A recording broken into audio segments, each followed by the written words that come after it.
Esse é o Ancapso e nós vamos falar agora de um advogado que resolveu usar o ChatGPT para escrever uma petição para entrar naquela ação que pede a inelegibilidade do Bolsonaro no TSE. Olha que coisa estranha, né? Pois é, o Benedito Gonçalves não gostou da brincadeira não e multou o advogado, não aceitou os argumentos dele. Vamos entender que diabo é isso? E o mais engraçado que eu fiquei, a primeira coisa que eu fiquei na dúvida aqui, como é que ele sabia que a petição tinha sido feita pelo ChatGPT, né? Como é que... Porque você sabe, né? Esse é um dos problemas que o pessoal tem, né? Muitos alunos aí, muitas pessoas que estão estudando, fazem redações inteiras baseadas no ChatGPT, e se você não avisar para a pessoa que é feito pelo ChatGPT, ela não percebe, né? Muito bem escrito no final das contas. Enfim, vamos entender essa história aqui. Essa notícia foi sugerida por Meu Pikachu Grande, Flávio Dino no Buffet é Prejuízo e várias outras pessoas. Obrigado aí ao pessoal que sugeriu a notícia. Obrigado a você que está assistindo o nosso vídeo. Se você gosta do nosso conteúdo, por favor, deixa o seu like e se inscreva aqui no canal, né? Pois bem, olha que coisa, o TSE multou em 2000, na verdade foi R$2.600, tá? 2.400 aqui, mas foi 2.600. Um advogado porque ele usou a inteligência artificial para redigir uma documentação na corte. Então, qual que é o caso, né? Esse advogado, ele pediu para ser amicus curiae.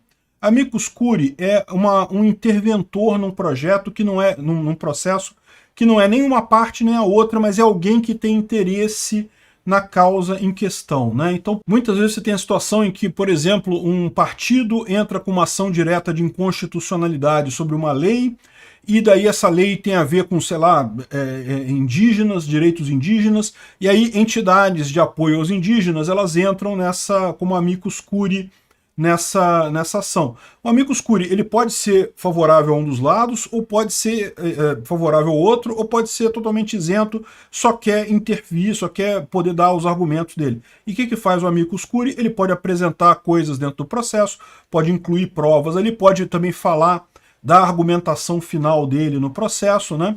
Mas para isso ele tem que ser aceito, ou seja, o juiz do caso tem que entender que aquela entidade que está entrando como amicus curiae, ela realmente tem relevância.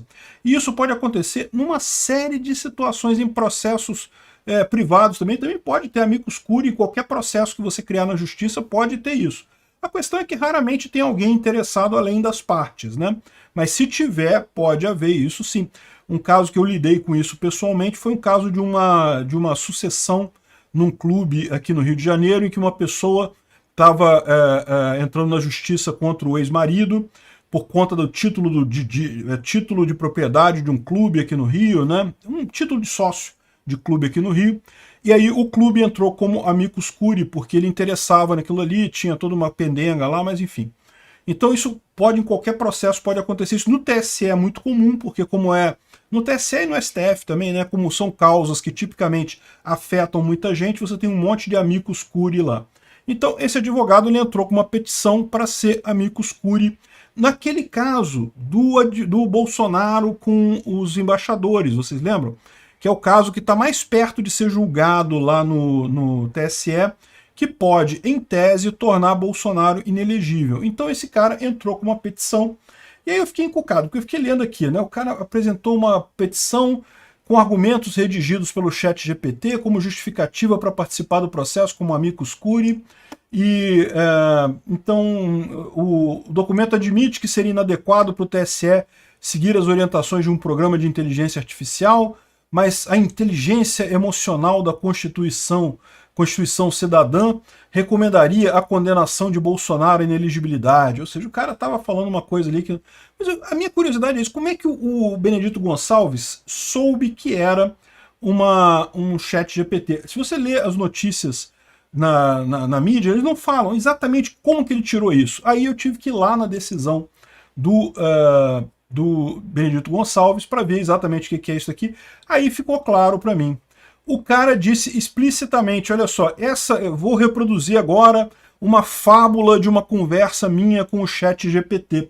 Ele falou isso na petição, ele botou lá, não, aqui ó, uma fábula escrita a duas mãos com o ChatGPT que permite ao usuário de internet conversar com uma inteligência artificial capaz de gerar respostas sobre as diversas questões científicas e jurídicas de grande complexidade, né?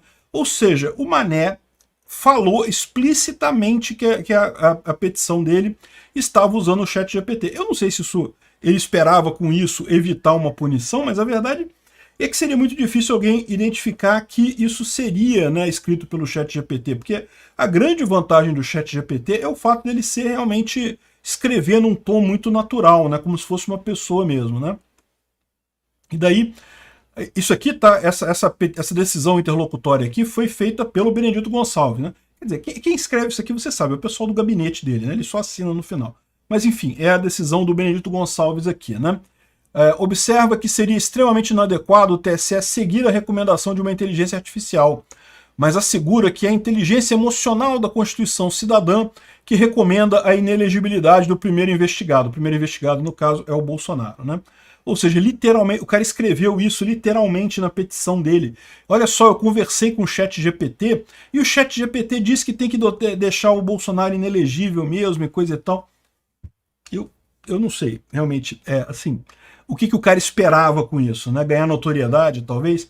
Bem, a decisão do Benedito Gonçalves foi que indeferiu o requerimento, ou seja, o cara não vai ser amicus curiae, determinou o desentranhamento da petição, quer dizer, tira essa coisa, não vai nem ficar registrado no processo isso, porque isso é totalmente uma besteira completa, então tira fora, joga fora, e também aplicou uma multa de R$ 2.604.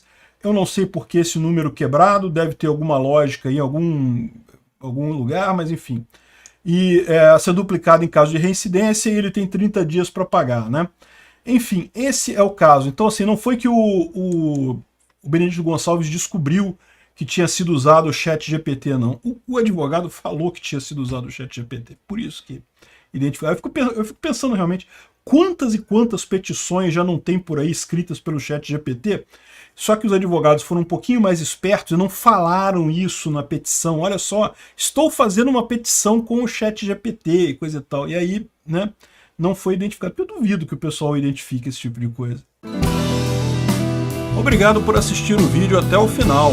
Além de curtir, compartilhar e se inscrever no canal, considere se tornar patrocinador com valores a partir de R$ 1,99. Clique no botão Seja Membro abaixo para saber as condições e vantagens de patrocinar o canal. Mais informações sobre o nosso projeto, visite nossos sites indicados na tela.